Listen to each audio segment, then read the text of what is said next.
चलित वर्ष द्वितीय यज्ञ उत्सव पल्ला हाईस्कूल निकटस्थ माता अंजना और महावीर मंदिर रे अनुष्ठित हो जाइछि। दिन दिन धरी चलीथिबा एही विश्व शांति महायज्ञ रे गत 9 तारिख थिला पूर्णाहुतिर दिवस।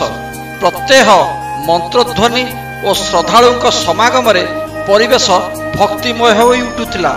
प्रत्येह पल्ला ग्राम और एहार निकटवर्ती ग्राम गुड़िकरू शताधिक भक्त एकत्रित हेउथिले।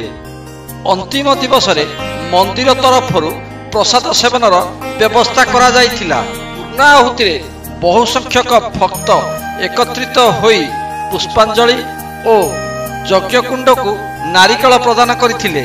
प्रतिवर्ष मंदिर रे एही भली यज्ञ अनुष्ठित हेउथिबारु समग्र ग्राम भक्तिमय उठिथाए। पल्लारू आंदोलन ओडिशा ब्यूरो रिपोर्ट।